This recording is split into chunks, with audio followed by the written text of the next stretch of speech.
Bienvenue sur votre chaîne préférée Akhbar El-Bled. Coupe d'Afrique des Nations 2022 au Cameroun.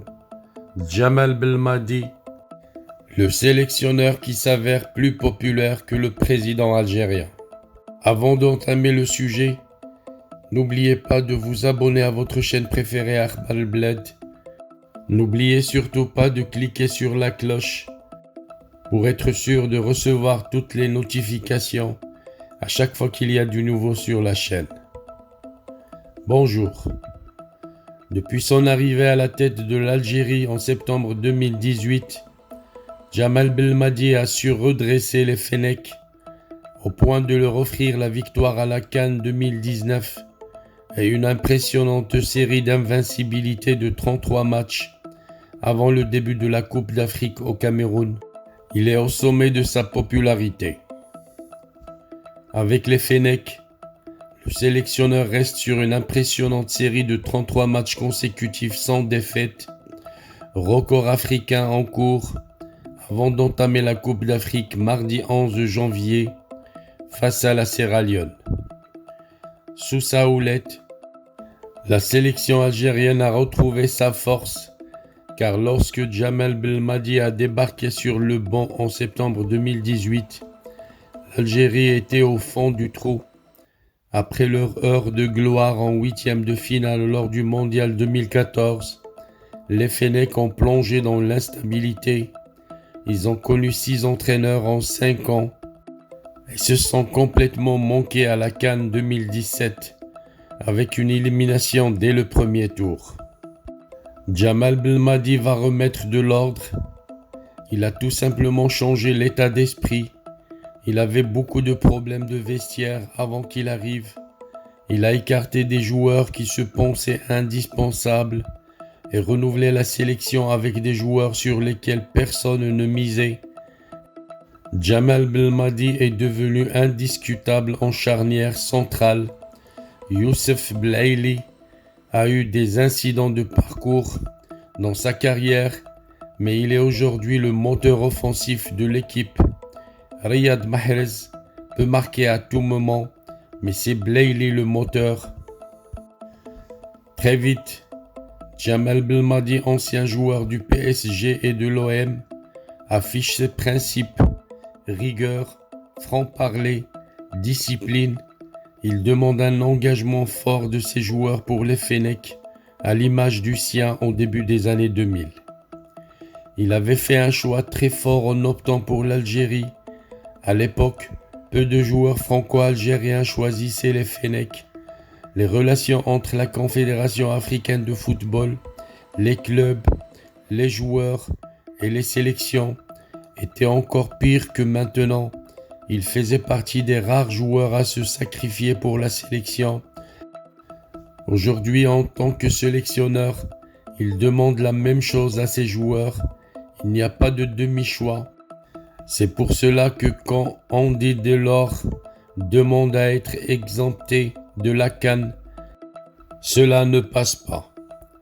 Djamal Belmadi était en effet monté au créneau de manière virulente lorsqu'Andy Delors, néo-attaquant de Nice, lui avait confié vouloir mettre entre parenthèses la sélection des Fennecs pendant 1 an pour se consacrer à son nouveau club.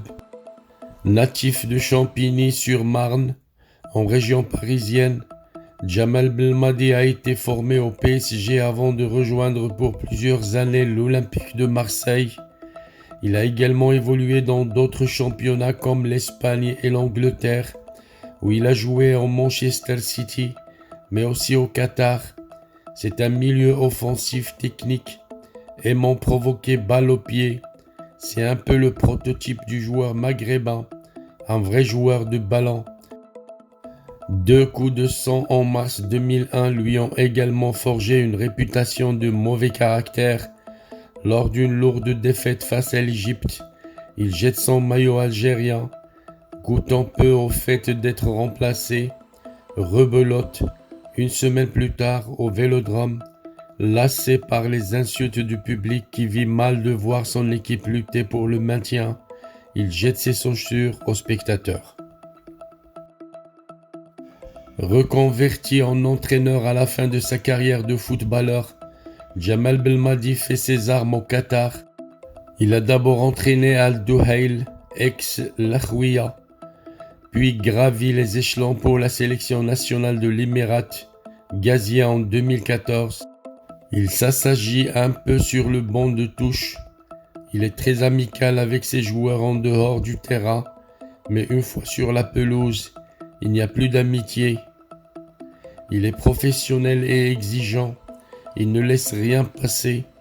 Il faut que les questions soient précises. Sinon, ça ne lui plaît pas. Il s'est un peu calmé par rapport à ses débuts. Mais il faut reconnaître qu'en posant ses bases dès le départ, il a calmé les ardeurs. Il faut admettre que ses méthodes de marche sous sa houlette, l'Algérie se qualifie pour la CAN en Égypte et remporte la compétition pour la deuxième fois de son histoire. En finale, hasard du destin, il défait le Sénégal de son ami d'enfance Aliou Cissé. Les deux hommes ont grandi à Champigny-sur-Marne. Depuis, l'Algérie continue sa route. Elle s'est qualifiée pour le 3e tour des éliminatoires du Mondial 2022 au Qatar. Le véritable objectif de Jamal Belmadi, elle est surtout invaincue depuis 33 matchs au moment de débuter la compétition au Cameroun. Tout lui réussit, donc on ne peut pas aller contre son discours. Aujourd'hui en Algérie, il est plus populaire que le président de la République. Le sélectionneur algérien a d'ailleurs soutenu le Hirak, le mouvement de contestation algérien réclamant un changement du régime. De quoi espérer le doublé en Coupe d'Afrique. On est sur une dynamique incroyable, mais ça peut être à double tranchant. Il y a une très grosse attente. Au Cameroun, son pire ennemi risque d'être elle-même. C'est difficile d'arriver en favori. Un statut que Belmadi avait passé la compétition à refuter en 2019. Aujourd'hui, il ne peut plus se cacher. Il est devenu plus célèbre que le président algérien Abdelmjid Hachakou.